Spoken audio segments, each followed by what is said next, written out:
Manufacturers tend to fit a spring which is suitable for the general use of the vehicle, which more often than not is just the driver and maybe one passenger. So when they're loaded up and certainly when they're towing, the springs tend to be a little bit too soft for the use that the vehicle is being used for. When the cars are loaded up and towing, the springs aren't really strong enough for those circumstances.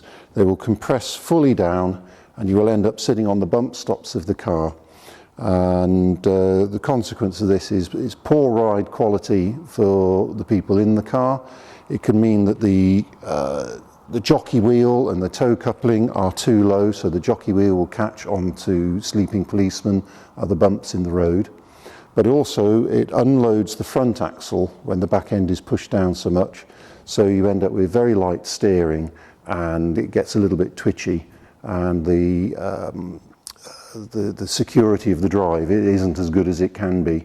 Most caravanners are very much aware of load distribution in the caravan and the towing vehicle and the nose weight of the actual weight imposed on the tow bar by the caravan.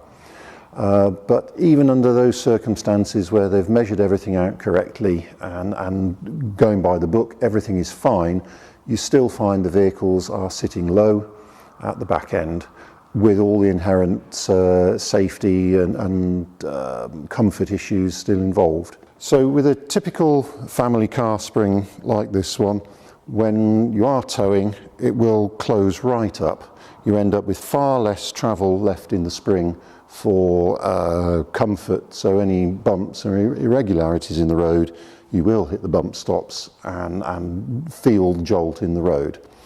The solution to this sort of problem is to fit a helper spring inside the original spring, which will give you back the ride comfort by lifting the vehicle when it is loaded up, and also transferring the load forward on the vehicle to improve the steering feel. So when it is actually fitted, you end up with the helper spring inside the main spring, and very straightforward to fit.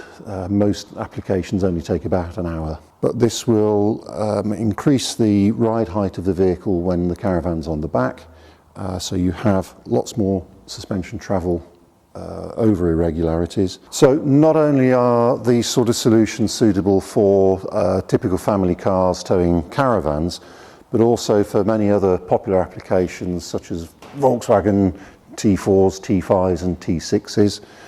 They've got really clever suspension, very clever original springs, but they do tend to sit very low at the back end when you've fully loaded up, either as a passenger carrying vehicle or commercial use. So again, a little helper spring inside makes all the difference to keep the vehicle level. And when those vehicles are used for towing as well, it keeps the tow bar at a suitable height. When you hitch up a caravan, you've got your family on board and all your goods and chattels with you.